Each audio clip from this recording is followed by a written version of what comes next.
चलिए स्टूडेंट्स, आज के क्वेश्चन स्टार्ट कर रहे हैं। जो 3 क्वेश्चन बताए थे डाउट्स में वो क्वेश्चन करा रहा हूँ। सबसे पहला क्वेश्चन नंबर बताया था आप लोगों ने 29। क्या कर रहे हैं हम लोग? एनसीईआरटी एक्सरसाइज करा रहा हूँ, सॉल्यूशन चैप्टर की बैक एक्सरसाइज के क्वेश्चन हैं। क्वेश्चन नंबर 29 सबसे पहले कर रहे हैं हम लोग।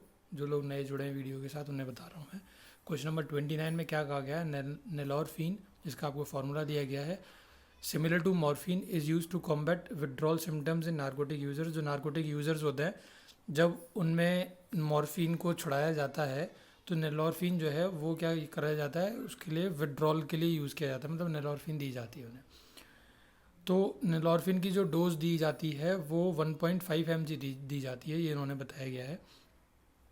आपको निकालना क्या है? Calculate the mass of 1.5 into 10⁻³ molal aqueous solution required for the above dose. अब पूरे ऊपर की डोज के लिए ये बताना है आपको कि कितना सॉल्यूशन आपको चाहिए होगा। अगर आपको क्या बनाना है, जो सॉल्यूशन जो उसे दवाई पिलानी है, जो सॉल्यूशन उसे बना के पिलाना है डोज के लिए, वो सॉल्यूशन का जो मास है वो कितना, सॉरी वो उसकी मोलैलिटी दे रखी है कितनी, 1.5 इंटू 10⁻³ मोलल। ठीक है। तो क्वेश्चन को सॉल्व करने का सबसे बेस्ट तरीका वो होता है कि सबसे पहले आप क्वेश्चन को समझिए। उम्मीद करता हूँ क्वेश्चन सबको समझ में आ गया होगा। अब प्रोसीड करते हैं। मूल हमें क्या चीज़ें दी हैं? सिर्फ 2 ही चीज़ें गिवन है, हम उन्हीं के हिसाब से हम प्रोसीड करेंगे। हमें क्या क्या गिवन है?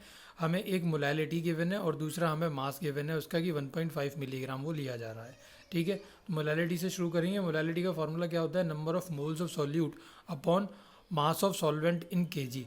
तो मैं क्या बोल रहा हूँ कि अगर किसी भी सॉल्यूशन की या किसी भी चीज़ की मोलैलिटी मुझे 1.5 इंटू 10⁻³ दे रखी है, इसका मतलब मैं क्या बोल सकता हूँ कि उस सॉल्यूशन में उस सॉल्यूट के 1.5 इंटू 10⁻³ मोल होंगे। अगर मैं सॉल्वेंट को 1 kg ले लूँ तो वही मैंने यहाँ पे आपको करके दिखाया है कि मैंने सॉल्यूट को कितना मान लिया, ये मान लिया कि 1.5 इंटू 10⁻³ मोल्स हो गए सॉल्यूट के। कितने के अंदर? 1 किलोग्राम वाटर के अंदर। वाटर क्या है यहाँ पे? सॉल्वेंट के तौर पे यूज़ हो रहा है। तो सॉल्वेंट को लोगे आप तो सॉल्वेंट क्या करेगा यहाँ पे? सॉल्वेंट के अंदर इतने मोल हो जाएंगे उसके। ठीक है। अब हमें क्वेश्चन में उसने क्लियरली दे रखा है कि हाँ भाई ये रहा मोलर मास, मॉलिक्यूलर फार्मूला उसका। तो मॉलिक्यूलर फार्मूला यहाँ पे दे रखा है, मॉलिक्यूलर फार्मूला का यूज़ करेंगे मोलर मास निकालने के लिए। मोलर मास आप क्लियरली फाइंड आउट कर सकते हो। मैं आपको निकाल के यूजुअली नहीं दिखाता हूँ मोलर मास, क्योंकि ये बेसिक है, 9th क्लास में सीख चुके थे आप, तो 12th क्लास में ये सब चीज़ें दिखाना टाइम वेस्ट है। तो 312 ग्राम पर मोल सब निकाल सकते हैं, क्लियरली फाइंड आउट कर सकते हैं। उसके बाद में सबने नंबर ऑफ मोल्स का फॉर्मूला पढ़ा होगा। नंबर ऑफ मोल्स का फॉर्मूला क्या होता है? Given mass upon molar mass. तो वहाँ से आप क्या कर सकते हो? इसका गिवन मास निकाल सकते हो। नंबर ऑफ मोल्स गिवन है और इसका मोलर मास गिवन है। नंबर ऑफ मोल्स की वैल्यू मैंने यहाँ पे पुट कर दी 1.5 इंटू 10⁻³ और मोलर मास इसका जो ऊपर अभी निकाला 312 ग्राम पर मोल पुट कर दिया। यहाँ से हमारे पास क्या आ गया? इसका मोलर मास आ गया, सॉरी मास निकल के आ गया कितना? 0.468 ग्राम। कितना आया निकल के? 0.468 ग्राम। यानी कि अब अगर मैं बात करूँ सॉल्यूशन की, तो मैंने सॉल्वेंट कितना लिया था? सॉल्वेंट क्या था मेरे पास में? यहाँ पे पानी था सॉल्वेंट। तो सॉल्वेंट कितना लिया है मैंने यहाँ पे? सॉल्वेंट लिया है मैंने यहाँ पे, सॉल्यूशन टोटल कितना हो गया? इतना हो गया, क्योंकि सॉल्वेंट मैंने कितना लिया है? सॉल्वेंट लिया है मैंने ये वाला पार्ट मेरा जो है वो सॉल्वेंट का है 1 kg, यानी कि 1000 ग्राम ये सॉल्वेंट है जिसमें। और दूसरा वाला पार्ट ये जो आया आपके पास में, ये क्या है? 0.468 ये आया आपके पास में ऊपर से अभी सॉल्यूट का मास, यानी कि सॉल्वेंट का मास है, सॉल्यूट का मास है। सॉल्यूशन क्या बनता है? सॉल्यूट और सॉल्वेंट को मिला के बनता है। तो मैंने सॉल्यूट प्लस सॉल्वेंट कर दिया। सॉल्यूट प्लस सॉल्वेंट कर दूंगा तो मेरे पास में क्या आ जाएगा? सॉल्वेंट पूरे सॉल्यूशन का मास आ गया 1000.468 ग्राम। यानी कि इतना सॉल्यूशन जो है वो बन रहा है। अगर अगर उसमें नेलोरफिन कितनी ली जा रही है? तो 0.468 ग्राम नेलोरफिन ली जा रही है। तो हमें कितनी नेलोरफिन लेनी है? क्वेश्चन में कितना बोला गया है उसने? 1.5 मिलीग्राम नेलोरफिन आपको लेनी है। ठीक है। तो 1.5 मिलीग्राम के हिसाब से आगे क्वेश्चन को प्रोसीड करेंगे। देखिए, अब मैंने यहाँ पे लिखा कि 0.468 ग्राम ऑफ नेलोरफिन सॉल्यूशन कितना चाहिए? सॉल्यूशन भाई इतना चाहिए 1000.468 ग्राम, जो कि अभी ऊपर निकाल के दिखाया है। लेकिन हमें क्वेश्चन में कितना दिया है? 1.5 मिलीग्राम। मिलीग्राम को ग्राम में कन्वर्ट कैसे करते हैं? 10⁻³ से मल्टीप्लाई करके, जो कि यहाँ पे हमने 10⁻³ से मल्टीप्लाई करके आपको दिखा दिया। 1.5 इंटू 10⁻³ ग्राम ऑफ नेलोरफिन आपके पास है। तो इसके लिए सॉल्यूशन कितना चाहिए होगा? क्या करेंगे? इसे अपॉन में ले जाएंगे यहाँ पे और इससे मल्टीप्लाई कर देंगे। ये वाला जो टर्म है हमारे पास में, इससे मल्टीप्लाई कर देंगे। वही देखिए मैंने यहाँ पे आपको करके दिखाया है। यहाँ पे 1000.468 अपॉन क्या करा? डिवाइड कर दिया 0.468 से और मल्टीप्लाई कर दिया 1.5 इंटू 10⁻³ से, तो यानी कि इसका मतलब मुझे कितना नेलॉर्फिन चाहिए होगा, 3.21 ग्राम नेलॉर्फिन चाहिए होगा। ठीक है, उम्मीद करते क्लियर हुआ होगा। क्वेश्चन में कुछ भी नहीं था, बस एक सिंपल तरीके से प्रोसीड किया हमने क्वेश्चन को। मोलैलिटी का फॉर्मूला जिसको भी क्लियर था वो आसानी से इस क्वेश्चन को कर सकता था। बाकी आगे तो हमने क्या करा है, बेसिक मैथ से इसको सॉल्व कर लिया है। नेक्स्ट क्वेश्चन जो आप लोगों ने डाउट में बताया था वो था क्वेश्चन नंबर 31। उस क्वेश्चन को देख लेते हैं एक बार। क्वेश्चन नंबर 31 में क्या कहा गया है, the depression in the freezing point of water observe for same amount of acetic acid, trichloroacetic acid and trifluoroacetic acid increases in the order given above. ये जो ऑर्डर इन लोगों ने यहाँ पे क्वेश्चन में गिवन है, इसी ऑर्डर में बोल रहा है कि इंक्रीज होती है किसकी वैल्यू, फ्रीजिंग पॉइंट में डिप्रेशन की वैल्यू। फ्रीजिंग पॉइंट में डिप्रेशन की वैल्यू की बात कर रहा है, यानी कि किस चीज़ की बात कर रहा होगा, ये डेल टी एफ की वैल्यू की बात कर रहा है। तो डेल टी एफ की वैल्यू इस ऑर्डर में इंक्रीज होती है, यानी कि सबसे कम एसिटिक एसिड की है, फिर ट्राइक्लोरोएसिटिक एसिड है और लास्ट में ट्राइफ्लोरोएसिटिक एसिड है। इस ऑर्डर में इंक्रीज होती है। आपको क्वेश्चन में ये पूछा गया है कि भाई इसी ऑर्डर में क्यों इंक्रीज होती है, मतलब ये इंक्रीजिंग ऑर्डर क्यों है, कौन ये पहले सबसे कम इसकी क्यों है, सबसे कम एसिटिक एसिड की क्यों है, सबसे ज़्यादा ट्राइफ्लोरोएसिटिक एसिड की क्यों है, ये समझाना है। चलिए इसे समझते हैं। थोड़ी बहुत थ्योरी है इस क्वेश्चन के अंदर, पहले उसे समझते हैं। उन्हें थोड़ा अच्छा समझ में आ जाएगा जिन्होंने 11वीं क्लास में इंडक्टिव इफेक्ट जो ऑर्गेनिक केमिस्ट्री में पढ़ाया गया था, electron withdrawing group, electron releasing group, जो बेसिक पढ़ाया गया था आपको इंडक्टिव इफेक्ट में क्लास 11वीं की ऑर्गेनिक केमिस्ट्री में, उन्हें थोड़ा अच्छे से समझ में आ जाएगा ये, जिन्होंने वो समझा होगा वहाँ पे। चलिए देखते हैं। यहाँ पे फ्लोरीन और क्लोरीन, मेरे पास में दो चीज़ें हैं, इसमें फ्लोरीन है और इसके अंदर क्लोरीन है। फ्लोरीन और क्लोरीन दोनों इलेक्ट्रोनेगेटिव है, लेकिन फ्लोरीन ज़्यादा इलेक्ट्रोनेगेटिव होती है। तो फ्लोरीन के पास में ज़्यादा इलेक्ट्रोनेगेटिव नेचर है, तो फ्लोरीन के पास में ज़्यादा इलेक्ट्रो विदड्रॉइंग नेचर हो गया। इलेक्ट्रोनेगेटिव नेचर का मतलब क्या होता है, जो जितना ज़्यादा इलेक्ट्रोनेगेटिव होता है उतना ज़्यादा इलेक्ट्रॉन विदड्रॉइंग होता है। पढ़ा था 11वीं क्लास में आप लोगों ने, आगे चल के ऑर्गेनिक केमिस्ट्री 12th में आएगी तब भी पढ़ोगे सब चीज़ों को। इलेक्ट्रॉन विदड्रॉइंग नेचर उतना होगा, जो जितना ज़्यादा इलेक्ट्रॉन नेगेटिव होगा, मतलब क्या है, tendency to attract the share pair of electron towards itself, ये इलेक्ट्रोनेगेटिविटी। तो ये क्या करेगा, अट्रैक्ट करेगा इसको। तो इसलिए क्या बोल रहे हैं हम लोग, जो इलेक्ट्रोनेगेटिव जितना ज़्यादा होता है वो उतना ज़्यादा इलेक्ट्रॉन विड्रॉइंग होता है नेचर में। तो इसका मतलब कि फ्लोरीन ज़्यादा इलेक्ट्रोनेगेटिव है एज कम्पेयर टू क्लोरीन, तो इसलिए हम बोल सकते हैं कि ट्राइफ्लोरोएसिटिक एसिड जो है वो स्ट्रॉन्ग हो जाएगा acid as compare to acetic acid and trichloroacetic acid. इस बात को सब समझ पा रहे होंगे कि ट्राइफ्लोरोएसिटिक एसिड जो है वो सबसे ज़्यादा स्ट्रॉन्ग एसिड कैसे हुआ, समझ पा रहे हो भाई। जिनको नहीं समझ में आ रहा वो थोड़ा बहुत बेसिक जाइए, थोड़ा क्लियर कर लेना अपना 11वीं क्लास का, उन्हें ज़्यादा अच्छे समझ में आ जाएगा जिनकी 11वीं क्लास क्लियर थी। पर फिर भी कोशिश करता हूँ मैं यहाँ कुछ खाली स्पेस में आपको लिख के समझाने की। चलिए देखिए मैं कैसे समझा रहा हूँ, किसके रेफरेंस में समझा रहा हूँ वो समझिए। मैंने आपसे बोला कि मैं किसकी बात कर रहा हूँ, मैं इसकी बात कर रहा हूँ अभी F3CCOOH की। ठीक है, इसको समझा रहा हूँ मैं यहाँ पे, किस तरीके से समझेंगे इसे। ये है आपके पास में कार्बन, इससे 3 फ्लोरीन अटैच है, ये 3 फ्लोरीन मैंने अटैच कर दिया इससे। उसके बाद में इस तरफ क्या अटैच है, इससे COOH ग्रुप अटैच है। COOH ग्रुप से स्टडी करते हैं जब भी हम एसिडिक इफेक्ट हो तो इसे क्या करेंगे, 2 पार्ट में तोड़ेंगे, COO नेगेटिव और H पॉजिटिव में। जब भी आप भाई ये एसिडिक है तो ये जब भी एसिडिक होगा, जब ये क्या कर रहा होगा, H+ को रिलीज़ कर रहा होगा। अब हमने करा क्या कि ये H+ लूज़ कर दिया इसने और CO नेगेटिव बन गया, H पॉजिटिव बन गया। H+ रिलीज़ करने की वजह से क्या हो जाएगा, एक अच्छा एसिड हो जाएगा। अब देखो 10th क्लास में 11th क्लास में पढ़ते आए हो व्हाट आर एसिड्स। एसिड्स क्या होते हैं, जो H+ आयन को फर्निश करते हैं। जो जितना ज़्यादा H+ आयन फर्निश करेगा वो उतना अच्छा एसिड हो जाएगा। तो ये यहाँ पे जो इसने बहुत ज़्यादा H+ आयन फर्निश करे होंगे तो ये अच्छा एसिड हो जाएगा। फिर वो H+ आयन फर्निश करने के बाद वापस भी ना बुलाए, मतलब अगर वो उसको वापस बुलाता है H+ आयन को, तो वो क्या हो जाएगा, वो बेसिक हो जाएगा, यानी कि लेस एसिडिक हो जाएगा। किस तरीके से वापस बुला रहे हैं, क्या कह रहे हैं हम लोग, फ्लोरीन है, फ्लोरीन क्या होता है, इलेक्ट्रॉन विड्रॉइंग होता है नेचर में। ठीक है, इलेक्ट्रॉन विड्रॉइंग होता है, इसका मतलब क्या होगा, ये जो नेगेटिव चार्ज है ऑक्सीजन पे है, इस नेगेटिव चार्ज को ये क्या कर लेगा, अपनी तरफ विड्रॉ कर लेगा, नेगेटिव चार्ज को अपने पास बुला लेगा, जिसकी वजह से क्या होगी, इलेक्ट्रॉन डेंसिटी इस ऑक्सीजन के ऊपर घट जाएगी। इलेक्ट्रॉन डेंसिटी इस ऑक्सीजन के ऊपर घट जाएगी, यहाँ पे जो इलेक्ट्रॉन डेंसिटी की बात कर रहा हूँ घट जाएगी। यह नेगेटिव चार्ज ऑलमोस्ट ख़त्म हो जाएगा, जिसकी वजह से अब ये H पॉजिटिव को ये O नेगेटिव नहीं अट्रैक्ट कर सकता, ये H पॉजिटिव को ये O नेगेटिव अट्रैक्ट नहीं कर सकता, जिसकी वजह से क्या हो जाएगा, ये एक बहुत अच्छा एसिड हो जाएगा।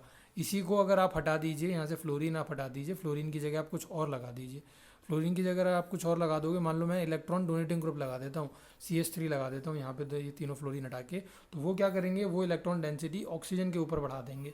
इलेक्ट्रॉन डेंसिटी ऑक्सीजन के ऊपर बढ़ा देंगे तो मतलब नेगेटिव चार्ज ऑक्सीजन के ऊपर बढ़ जाएगा, वो H+ को आसानी से एक्सेप्ट कर लेगा और वो लेस एसिडिक हो जाएगा। ये समझ पाए होगे अब आप कि मोर इलेक्ट्रोनेगेटिव कंपाउंड को कैसे एसिडिक बनाएगा, मोर एसिडिक, और जो लेस इलेक्ट्रोनेगेटिव होगा वो कंपाउंड को कैसे लेस एसिडिक बनाएगा। इन सब चीज़ों का रेफरेंस था 11th क्लास में, सेम एक क्वेश्चन भी था जिसमें अरेंज करवाता था ऑर्गेनिक केमिस्ट्री में, चैप्टर नंबर 13 का क्वेश्चन नंबर 13 था शायद, जहाँ तक मुझे याद है वहाँ तक। तो चलिए यहाँ वापस आ जाते हैं अपने क्वेश्चन पे। तो यहाँ हम अब कह सकते हैं आसानी से कि हाँ भाई सबको समझ में आ गया होगा, और ट्राइफ्लोरोएसिटिक एसिड सब कह पा रहे होंगे कि एक स्ट्रॉन्गेस्ट एसिड है, और एसिडिक एसिड क्या है, एक वीकेस्ट एसिड है। इसका मतलब कि F3COOH ट्राइफ्लोरोएसिटिक एसिड जो है वो ज़्यादा अच्छा एसिड है, इसका मतलब वो ज़्यादा लार्ज एक्सटेंट तक एनाइज हो पा रहा होगा। CH3COOH जो है वो कम बेकार एसिड है या लीस्ट एसिडिक है, तो कम एक्सटेंट तक आयनाइज हो पा रहा होगा, यानी कि कम आयंस प्रोड्यूस कर पा रहा होगा सॉल्यूशन के अंदर, या वाटर के अंदर डालने पे कम आयन फर्निश कर रहा होगा।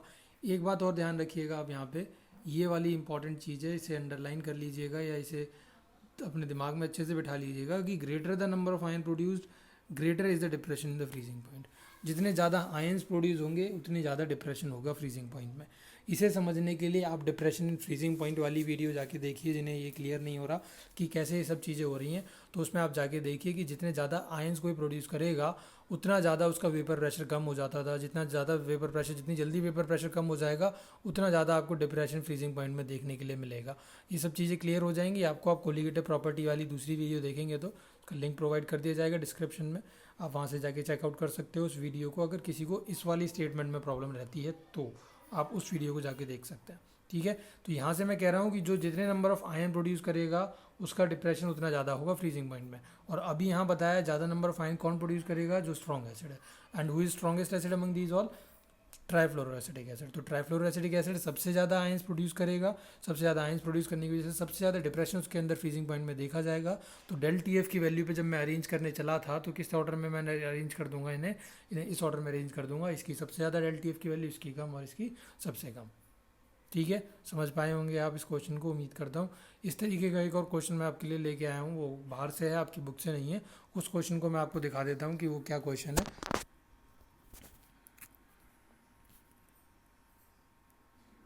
देखिए ये है क्वेश्चन, इसमें क्वेश्चन में आपसे पूछा गया है कि किस तरीके से, क्वेश्चन में पूछा गया है कि इनमें बताइए मैक्सिमम डिप्रेशन फ्रीजिंग पॉइंट किस में देखने के लिए मिलेगा आपको। Maximum depression freezing point, repeat कर रहे हैं क्वेश्चन को, यानी कि डेल TF की वैल्यू की बात हो रही है यहाँ पे। डेल TF की वैल्यू जो है वो मैक्सिमम किसके अंदर होगी, इन चारों ऑप्शन में से। तो साफ सीधी सी बात है भाई, जिसमें ज़्यादा नंबर ऑफ आइंस प्रोड्यूस होंगे, अभी मैं पिछले क्वेश्चन में समझा के आया हूँ, जिसमें ज़्यादा नंबर ऑफ आइंस प्रोड्यूस होंगे उसके अंदर क्या होगी, डेल TF की वैल्यू ज़्यादा देखने के लिए मिलेगी। तो ज़्यादा नंबर ऑफ आइंस इन चारों में से अगर आप देखोगे तो किसके अंदर प्रोड्यूस हो रहे हैं भाई, K2SO4 है। K2SO4 दो आयन प्रोड्यूस करेगा, Na अकेला है, यूरिया में कोई आयन प्रोड्यूस नहीं होंगे, ग्लूकोज में कोई आयन प्रोड्यूस नहीं होंगे, इन दोनों में आयन ही प्रोड्यूस नहीं हो रहे। K2SO4 दो आयन प्रोड्यूस कर रहा है, ये एक अकेला आयन है, ये इसके पास में दो आयन है। तो जिसके पास में जितने ज़्यादा आयन्स होंगे उसका उतना ज़्यादा डिप्रेशन फ्रीजिंग पॉइंट में देखने के लिए मिलेगा। तो यहाँ पे जो आंसर है वो क्या हो जाएगा आपका, डिप्रेशन इन फ्रीजिंग पॉइंट जो है वो किस में सबसे ज़्यादा मैक्सिमम देखने के लिए मिलेगा, K2SO4 में सबसे ज़्यादा देखने के लिए मिलेगा। क्यों, क्योंकि उसके पास मैक्सिमम नंबर ऑफ आयन्स है, ठीक है। तो ये कंटेक्स्ट रखता था उस क्वेश्चन से, तो इसलिए मैंने आपको यहाँ पे बता दिया ये एक्स्ट्रा में। तो जब आपकी एक्सरसाइज ख़त्म हो जाती है तो आप भाई, वैसे भी आपको पता होगा सबको कि 20 क्वेश्चन ऐड ऑन हो चुके हैं आप लोगों के सिलेबस में, जो एक मार्क्स के आएंगे पेपर में। तो इस तरीके के क्वेश्चन कुछ पूछे जा सकते हैं, MCQs भी आते हैं उनमें से। तो जो बच्चे इंटरेस्टेड हैं वो इस तरीके के क्वेश्चन को कॉपी कर सकते हैं, जहाँ कहीं भी ज़रूरत हुआ करेगी मैं इस तरीके के मार्क्स के क्वेश्चन आपको बता दिया करूँगा। ये चीज़ें अगर आपको पसंद आ रही हैं तो आप कमेंट में बता सकते हैं कि हाँ भाई ये हमारे लिए यूज़फुल है, तो और ज़्यादा से ज़्यादा क्वेश्चन मैं आपको इस तरीके के वीडियो के अंदर लेके आया करूँगा। चलिए वापस चलते हैं अपने उसी क्वेश्चन पे। नेक्स्ट क्वेश्चन है हमारा, जो आप लोगों ने बताया था डाउट में अपना कि क्वेश्चन नंबर 33 और करा दीजिएगा। 30 सेकेंड सबने कर लिया था, 33 देखिए। 33 क्वेश्चन में क्या कहा गया है, 19.5 ग्राम ऑफ CH2FCOOH उसे डिजोल्व करा गया है 500 ग्राम वाटर के अंदर, ठीक है। डिजोल्व कर दिया। The depression in the freezing point observed, depression the freezing point of water observed is 1 degree Celsius. Depression जो देखा गया है फ्रीजिंग पॉइंट में वो कितना देखा गया है, 1 डिग्री का देखा गया है। क्या करिए, वेंट ऑफ फैक्टर निकालिए और डिसोसिएशन कांस्टेंट की वैल्यू निकालिए। वेंट ऑफ फैक्टर क्या होता है, पढ़ाया था पीछे। वेंट ऑफ फैक्टर की वैल्यू, वेंट ऑफ फैक्टर को किसे डिनोट करते हैं हम लोग, आई से डिनोट करते हैं। That means you have to find I and a dissociation constant for trifluoroacetic acid, that means you sorry dissociation constant for fluoroacetic acid. Trifluoroacetic acid ऊपर क्वेश्चन में था, वही चल रहा है दिमाग में अभी तक। फॉर फ्लोरोएसिटिक एसिड आपको ये निकालना है। That means you have to find two values, one is I and the other is K A. ठीक है, तो ये दो चीज़ें मेरे को फाइंड आउट करनी है। कैसे फाइंड आउट करूँगा, सबसे पहले जो चीज़ें मुझे गिवन है उन्हें लिस्ट कर लेता हूँ। सबसे पहले मुझे क्या गिवन है भाई, मैंने W2 लिया है यहाँ पे। W2 क्या है,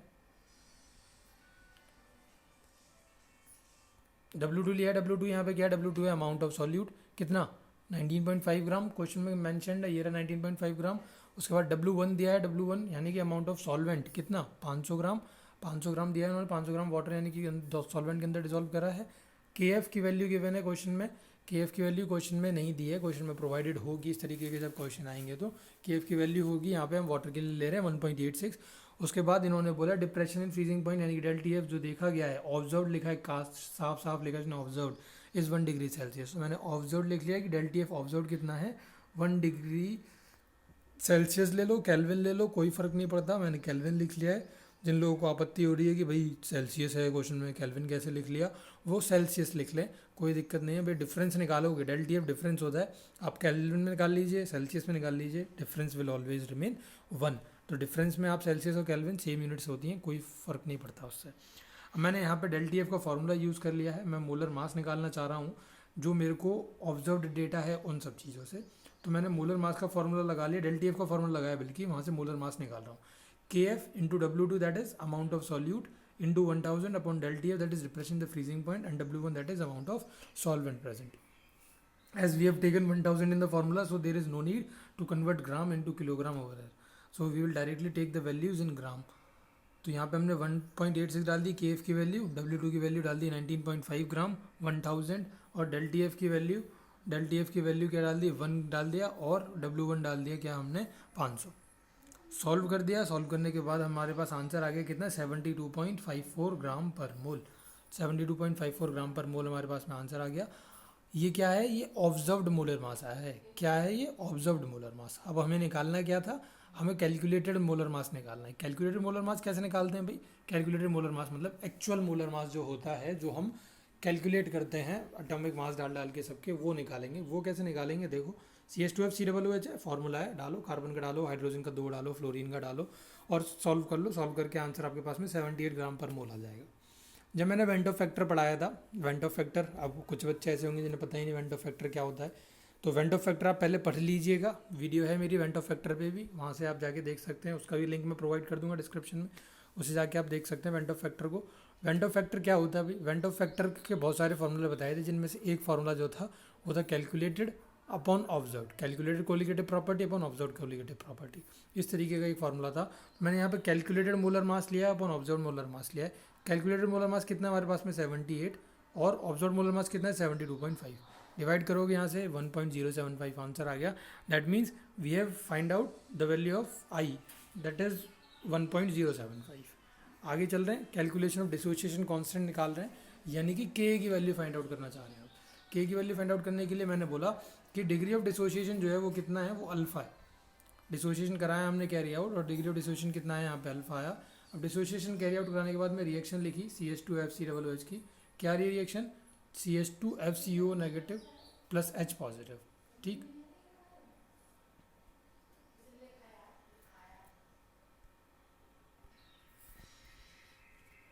चलिए डिसोसिएशन कांस्टेंट मैंने बताया कि रिएक्शन ये रही, CH2FCOOH डिसोशिएट हो गया CH2FCO नेगेटिव और H पॉजिटिव में। ये सब चीज़ें इक्विलिब्रियम में पढ़ाई हुई थी। इनिशियल कंसंट्रेशन को C मान रहा हूँ, इनिशियली इनकी तो कंसंट्रेशन कुछ है ही नहीं, 0 है। डिग्री ऑफ डिसोसिएशन को कंसल्ट करके अगर आप कंसंट्रेशन लिखते हो तो इसकी कंसंट्रेशन C थी, तो यहाँ से इसके 1 मोल से इसके 1 मोल, तो इसके C से इसके C बन रहे होंगे। यहाँ अल्फ़ा कम हो रहा होगा तो यहाँ अल्फ़ा बन रहा होगा, तो यहाँ C अल्फ़ा हो गया, यहाँ C अल्फ़ा हो गया, यहाँ कितना हो जाएगा, वो 1 में से अल्फ़ा चला जाएगा, तो C1 माइनस अल्फ़ा हो जाएगा। ये सब चीज़ें रट्टा मार लो भाई, जिन्हें अगर इक्विलिब्रियम नहीं पता, बहुत से बच्चे ऐसे थे जिनको इक्विलिब्रियम छोड़ के आ गए थे, छोड़ो इक्विलिब्रियम क्या करेंगे हम पढ़ के, तो उन्हें ये सब चीज़ें क्लियर शायद ना हो, पर जिन्हें क्लियर होती हैं बहुत अच्छी बात है, जिन्हें नहीं होती हैं वो याद कर लो इन सब चीज़ों को कैसे करेंगे, क्योंकि मैंने बोला था 11th क्लास की जरूरत पड़ती रहती 12th क्लास में। टोटल क्या है, टोटल नंबर निकाला हमने इक्विलिब्रियम पे, कितना आया टोटल कंसंट्रेशन आई हमारे पास में, इन सबको ऐड ऑन कर दीजिए आप, तो यहाँ से C 1 प्लस अल्फा आ जाएगा। यानी कि कैसे करेंगे ऐड ऑन वो सबको पता ही है क्लियरली। यहाँ से आप सॉल्व करोगे तो इसे क्या आएगा आपके पास में C प्लस C अल्फा आएगा। मैंने C कॉमन ले लिया। कैसे आएगा C प्लस C अल्फा, यहाँ से मल्टीप्लाई करोगे तो C आएगा minus C alpha plus C alpha से माइनस C अल्फा कट जाएगा, C प्लस C अल्फा बचेगा। सॉल्व करके देख लेना, मैं डायरेक्ट लिख दिया C 1 प्लस अल्फा आ गया टोटल। आई का फॉर्मूला लगाया था भाई, क्या होता था कि जितने आफ्टर डिसोसिएशन जितने होते थे आयंस हमारे पास में, वो ऊपर लेते थे, और बिफोर डिसोसिएशन जो भी होती थी कंसंट्रेशन वगैरह वो हम नीचे लेते थे। तो आफ्टर डिसोसिएशन मेरे पास था C 1 प्लस अल्फा और बिफोर डिसोसिएशन था C। मैंने C से C यहाँ पे ये कैंसिल कर दिया, बचेगा कि आपके पास में 1 प्लस अल्फा बचेगा। यानी कि यहाँ से अल्फा क्या आ जाएगा आपके पास में I माइनस 1 आ जाएगा। मैं I फाइंड आउट कर चुका हूँ, ऊपर निकाल के आए थे हम I की वैल्यू जस्ट अभी। ये रही I की वैल्यू 1.075 है I की वैल्यू। तो ये वाली 1.075 वैल्यू मैंने यहाँ पे 1.075 वैल्यू यूज़ कर ली, और माइनस करोगे इसमें से 1 को, तो कितना आ जाएगा आपके पास में 0.075 आ जाएगा। चलिए उसके बाद में Ka के लिए एक्सप्रेशन लिखते हैं भाई। Ka क्या है, एसिड डिसोसिएशन कांस्टेंट। कैसे लिखते हैं, जो प्रोडक्ट होगा उसको ऊपर लिखते थे और जो रिएक्टेंट होता था उसको नीचे लिखते थे। तो ये आ गया प्रोडक्ट CH2FCO नेगेटिव फ्लोरोएसिटेट आयन, और ये आ गया हाइड्रोजन आयन या हाइड्रोनियम आयन, और ये आ गया आपका क्या, फ्लोरोएसिटिक एसिड की कंसंट्रेशन। इसकी कंसंट्रेशन कितनी है, इक्विलिब्रियम C अल्फा पुट कर दी, इसकी कंसंट्रेशन C अल्फा पुट कर दी, इसकी concentration C1 minus alpha put कर दी। कैंसिल हो जाएगा भाई, C से C कट गया, यहाँ पे C से C कट जाएगा। उसके बाद में C से C नहीं काटेंगे, बिगेस्ट मिस्टेक। क्या करेंगे हम लोग, C से मल्टीप्लाई करेंगे अंदर, यहाँ पे C माइनस C अल्फा आएगा। सॉल्व कर लेंगे, सॉल्व करने के बाद में आपके पास में क्या आ जाएगा, यहाँ पे C अल्फा स्क्वायर आ जाएगा। ठीक है, C अल्फा स्क्वायर आ गया। आगे सॉल्व करते हुए चले, उसके बाद में C क्या होता है, C है भैया कंसंट्रेशन अब हम निकाल चुके हैं कि Ka जो है वो C अल्फा स्क्वायर के बराबर है। Ka जो है वो C अल्फा स्क्वायर के बराबर है। तो कैसे C अल्फा स्क्वायर के बराबर आएगा, कैसे निकालेंगे। हाँ, अब कुछ लोगों को हो सकता है दिक्कत आएगी कि C अल्फा स्क्वायर कहाँ से आएगा। C अल्फा स्क्वायर उनको मैं बता देता हूँ भाई, कि जो आपकी अल्फ़ा की वैल्यू आ रही है, देखिए ये आ रही है आपकी अल्फ़ा की वैल्यू 0.075। आप 1 में से 0.075 माइनस करिए या ना करिए। और एक बात, 1 में से 0.075 माइनस करिए मत करिए, फ़र्क नहीं पड़ने वाला, इसलिए हम इस वैल्यू को नेगलेक्ट कर सकते हैं। तो C से C कट जाएगा, C अल्फा स्क्वायर आंसर आ जाएगा। एक तरीका समझने का। दूसरा तरीका समझने का फिर से बोलूँगा, जिन्होंने 11th क्लास में इक्विलिब्रियम अच्छे से समझा था वो क्लियरली समझ पाएंगे कि अल्फ़ा की वैल्यू फॉर वीक एसिड बहुत छोटी होती थी। तो 1 माइनस अल्फ़ा को वहाँ हम हज़ारों क्वेश्चन करे थे, नेगलेक्ट कर सकते थे। C से C कैंसिल आउट कर दीजिए, C अल्फा स्क्वायर डायरेक्ट बच जाएगा। तो इनको ये भी नहीं पता, उनको शायद ये पता होगा कि Ka की वैल्यू वीक एसिड के लिए C अल्फा स्क्वायर होती थी। फार्मूला भी याद कराया था डायरेक्ट 11th क्लास में। और जिनको कुछ भी नहीं पता वो तो भगवान भरोसे, फिर कर ही लो क्वेश्चन को कैसे करना है। C क्या है, कंसंट्रेशन मतलब मोलैरिटी निकाल लें। मोलैरिटी कैसे निकालेंगे, number of moles of solute upon volume of solution in litre. Number of moles of solute upon volume of solution in litre. Number of moles of solute कैसे निकालेंगे, given mass upon molar mass 19.5 upon 78। और volume कितनी है solution के litre में, उसने बोला 500 ml था ना। मैंने 500 ml क्वेश्चन में जाके देखिएगा, ऊपर क्वेश्चन में दिखा देता हूँ मैं आपको। चलिए, क्वेश्चन में उसने क्लियरली बोला है 500 ग्राम है ये रही। ठीक है, तो 500 ग्राम मतलब नियरली कितना होगा, 500 ml के बराबर होगा। तो मैं 500 ml ले ले रहा हूँ। 500 ml ले लिया मैंने। 500 ml लेने के बाद में 500 ml ले लिया। 500 ml लेने के बाद में सॉल्व करोगे आप, आंसर तो कितना आ जाएगा यहाँ पे 0.5 मोलर आंसर आ जाएगा। के लिए फॉर्मूला लगाएंगे, के लिए फॉर्मूला आएगा क्या, C अल्फा स्क्वायर। अल्फा की वैल्यू डालेंगे 0.075, इसका स्क्वायर करेंगे तो यहाँ से आपके पास में के की वैल्यू आ जाएगी 2.813 इंटू 10⁻³ यही क्वेश्चन में दो चीज़ें मैंने स्टार्टिंग में बताया था, आपको निकालनी है के की वैल्यू एंड आपको निकालनी थी और आई की वैल्यू निकालनी थी। दोनों चीज़ हमने फाइंड आउट कर दी, क्वेश्चन खत्म हो गया है। उम्मीद करते हैं कि सबको ये सब चीज़ें क्लियर हुई होंगी। और किसी बच्चे को, अगर जो बच्चे पढ़ रहे हैं वीडियो से, नोट्स में प्रॉब्लम आती है या ये PDF अगर आपको चाहिए जो मैं क्वेश्चन की सॉल्व करके आपको यहाँ वीडियो में देता हूँ, तो आप मुझे नीचे कमेंट कर सकते हो। मैं आपको प्रोवाइड करने के लिए, इसके लिए एक टेलीग्राम पे मैंने चैनल बना दिया है। आप मुझे कमेंट में बता सकते हो किसी को अगर PDF की रिक्वायरमेंट हो नोट्स की, इन सॉल्यूशंस की, तो मैं प्रोवाइड करा सकता हूँ आपको। आप कमेंट करिए। वीडियो अच्छी लगी है तो लाइक करना, अपने फ्रेंड्स के साथ में शेयर करना, चैनल को सब्सक्राइब करना। किसी भी एनसीईआरटी के किसी भी क्वेश्चन में, एक्सरसाइज के चैप्टर 2 सॉल्यूशन के, अगर किसी भी क्वेश्चन में कोई डाउट है तो आप उसे कमेंट करके वीडियो के नीचे बता सकते हो। मैं जल्द से जल्द उस क्वेश्चन के लिए वीडियो लेके आने की कोशिश करूँगा और अच्छे से अच्छे तरीके से उस क्वेश्चन को कराने की कोशिश करूँगा। मिलेंगे नेक्स्ट वीडियो में, जब तक के लिए bye bye, take care and thanks a lot for watching the video.